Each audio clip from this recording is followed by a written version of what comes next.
Last year, Chevron had a profit of $26.9 billion. $26.9 billion. And they say that they don't have money to properly run this refinery.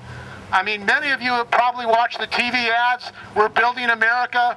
Chevron is investing in America. People see these ads on television. Well, we have to ask, why can't they invest in their refineries to make them work properly? Yeah, in Richmond too. In Richmond, right. When they talk about spending money. City. The reason is that Chevron is interested in one thing, and that's profit. The workers at Chevron who work there, they're United Steelworkers, they did not have the right to shut down the plant. If it had been up to them, the plant would have been shut down as soon as the leak was found. It was not shut down because they did not want to stop profit making from more product. So we have to ask, who's in control of Chevron? Well, the fact is, nobody's in control of Chevron. They're getting away with murder. They're getting away with contaminating the children of Richmond, where 30% of the children have asthma. All right. They have a record of explosions, of fires, of malfeasance and criminal activity, and no prosecution. The issue of health and safety for the workers in the community is an issue for all working people. There are many refineries in Northern California. There are epidemics of cancer. There are epidemics of cancer, lung cancer, breast cancer that are taking place because of these refineries. People are not informed that they are in danger of getting cancer. We demand that there be a hospital, that Chevron pay for a hospital run by the city of Richmond, a public hospital where people can get treatment. Public health. Why should people have to file insurance forms and go through a whole bureaucratic process to get health care? Why? Why should these children have to suffer? We need a public hospital in Richmond, paid for by Chevron, where anybody in the community can walk in and get treatment and care. Yeah. And in the Niger Delta, too. In the Niger Delta, because this is not just an issue for us in the United States.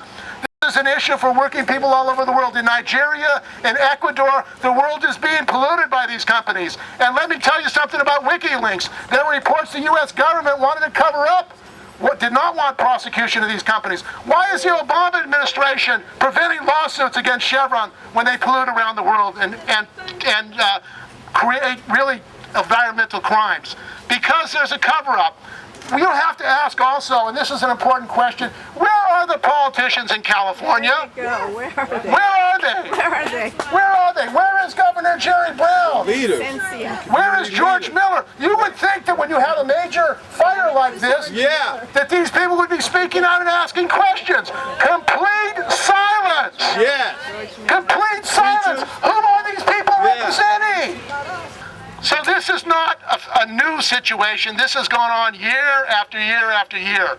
These toxic releases and these fires. 5 years ago, there was another fire. Tosco workers were killed.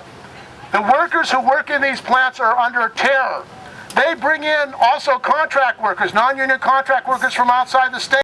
They aren't trained properly, and they have them working in these plants. They have unemployed workers right here in Richmond who should be working in that plant. And they can't get jobs in that plant. Regulating it. So they would rather have a non-union worker at Walmart wages working in this plant than actually pay for trained, skilled craft workers to work in this plant. The only way that we believe that that's going to change is when the public and working people say, enough is enough. The oil industry should be nationalized. The public should take over that refinery. It should be run by the workers, and the profit should go to the community here in Richmond and in California. That's where the profit should be going. This company talks about education, contributing to education. There's not even a depletion oil tax in California. Right. They're taking oil out of the ground here, and they opposed an initiative to tax them to fund the schools. The schools are being privatized and don't have enough money. Why is it students in Richmond can't even get books, can't even get proper training and enough teachers in Richmond? What is going on when one of the richest companies in California and the world can't pay for education and care of the students in Richmond, California? The students should have the best schools here in Richmond. They should have new schools. They should have teachers. They should have public schools. That's what we should have in Richmond, California. Yet the community is crapped on. The young people in Richmond are not taken care of health-wise. The young people in Richmond are facing charter schools where they're privatizing education here in Richmond. This is what's going on in the community. So this is a long process, it's a long struggle, it's not going to be over in a day. It's a beginning of education. The other thing that we're raising in this rally, in this march, when we march, is the need for criminal charges. When nobody goes to jail after an incident like this, what does that tell these executives? Lock them all up. When nobody goes to jail for violating environmental laws, for allowing this kind of criminal activity, they think it's okay. No problem. It's only when they're put in jail that sends a message to other people, you don't do this. You don't treat people this way. You have to put them in jail and say, this is not tolerated in Richmond, California.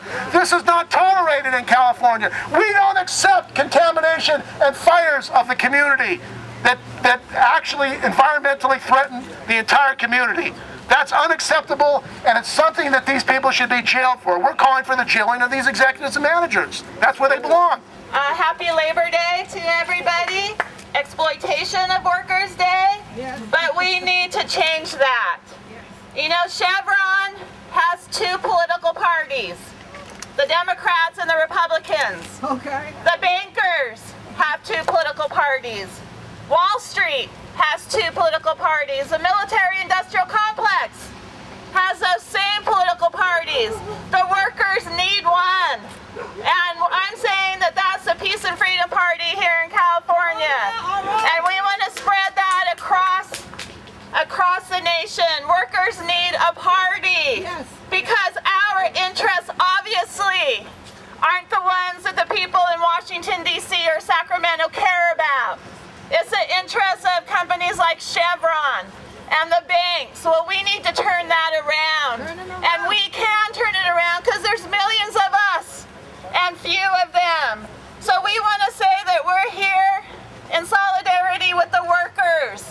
The workers at Chevron and the workers all over the country and the world. We're in solidarity. We should be in solidarity with each other. And big labor needs to get out of the rear ends of the Democrats, right? Yeah. Right? Because they give millions of dollars to the Democratic Party, and they don't ask anything in return. And the only thing we've gotten is screwed by the Democratic Party.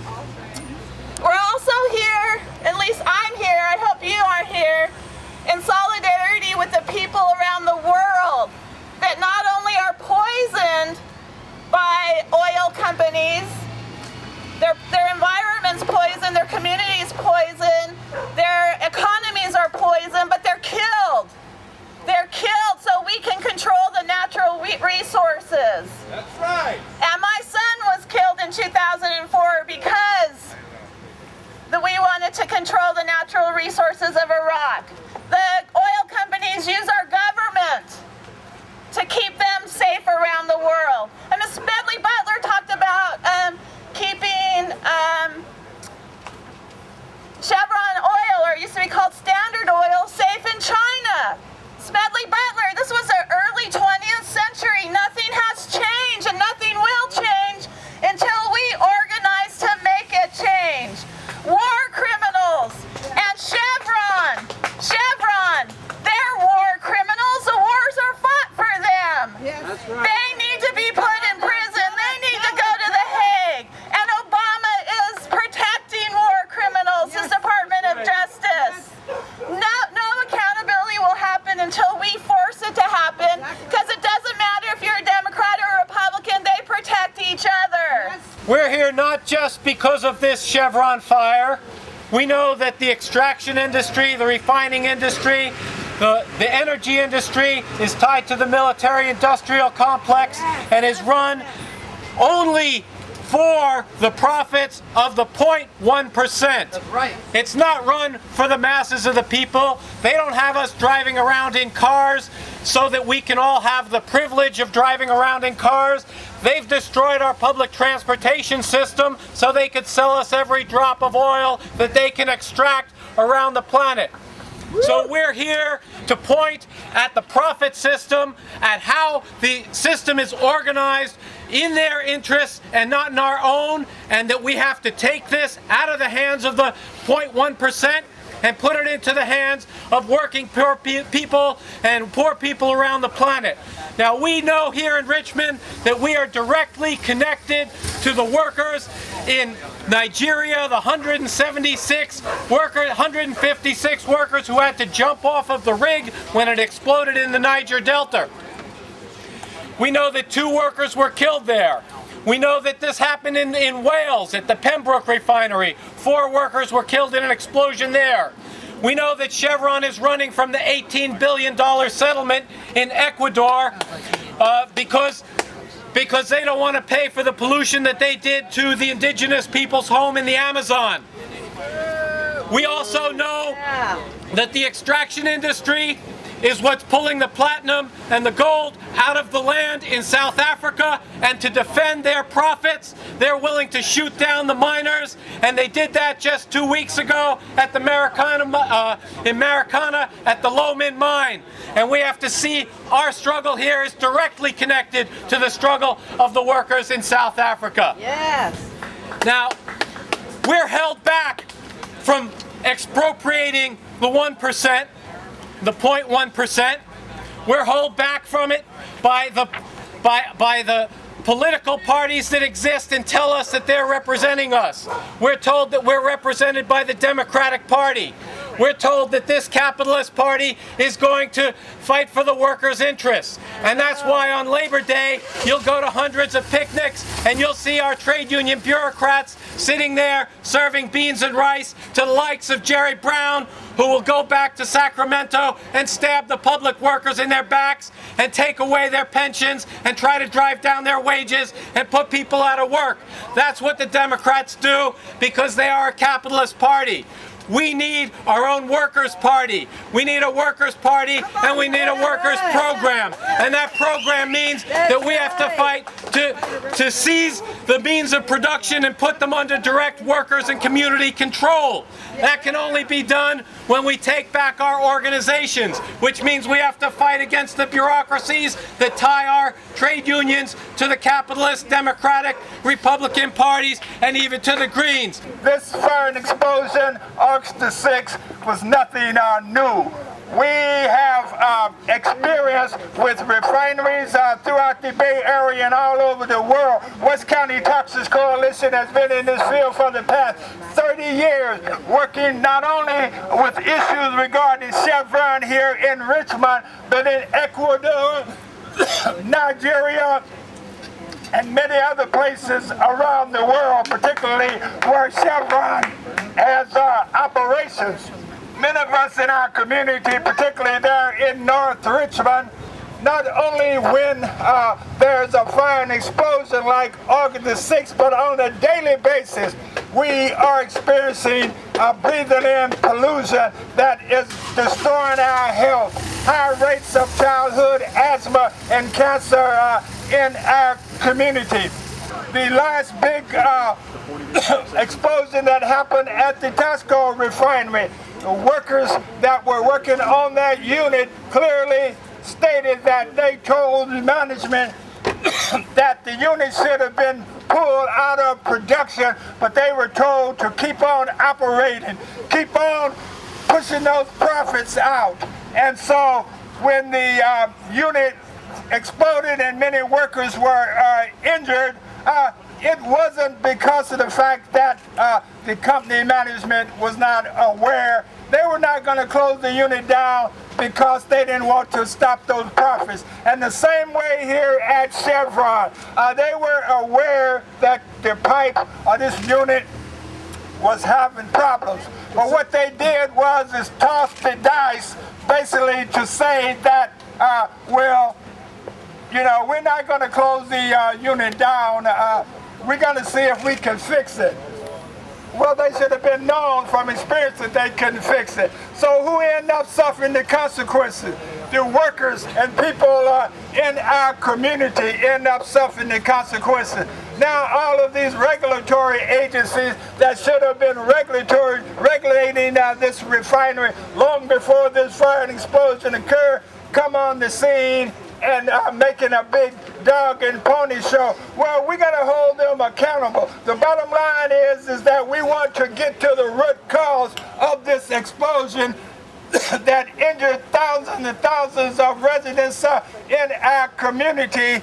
We want to find out not only what happened, but we want some accountability. We want some stiff penalties on these companies that state safety regulations put the workers and the community at risk. That's what it really comes down to, because of the fact that Chevron is in the process now and have been for several years trying to get a permit to expand their operations there at the refinery, their hydrogen renewal project as they call it.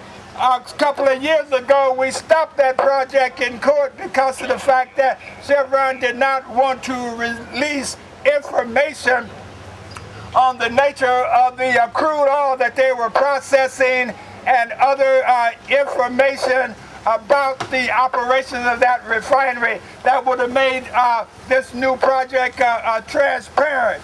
Well, we won on that, but now Chevron is coming back around to try to do the project again. You know, they say that they want to cooperate with the city of Richmond and the community and put all the information on the table. Well, we'll see if that's really the case. They're not going to do that. We'll see if that's really the case.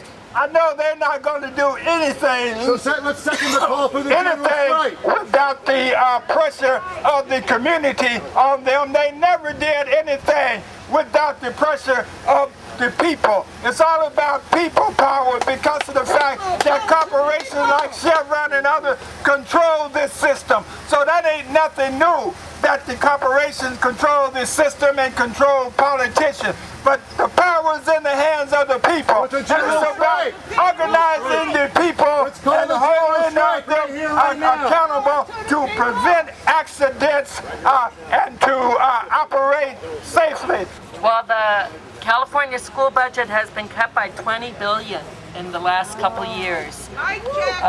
You know, a couple of quarters ago, Chevron and ExxonMobil made more money in one quarterly profit period than was in the history of the world. I just want to say, in the school district, we have so many examples of the pollution that the city has been subjected to. Gompers Continuation High School off of McDonald and Harbor Way, 80 years ago, Standard Oil at the time sold that property to the school district, and it had a toxic pool that was built. The school was built over a toxic holding pool. And when they tore down Chevron in January, for 6 months, it halted construction because the state couldn't figure out what to do with the toxic material. You know, Coronado, the elementary school, has been relocated to Kennedy High because of toxic contamination on the site. When they built the Nystrom Park, they had to scrape away 100 years of polluted, contaminated dirt and make it AstroTurf. And that dirt was carted away when the kids were in school during wind advisory week. And we all felt the kids were in school with the dust flying around, the contaminated dust. It's just contempt for children. I just want to say, you probably remember when they had leaded gasoline in the 70s. The Clean Air Act finally prohibited, they eliminated the lead at the end of the 70s. There was an article in the New York Times last week that said that the phasing out of leaded gasoline may have led to a 56% drop in crime in the U.S.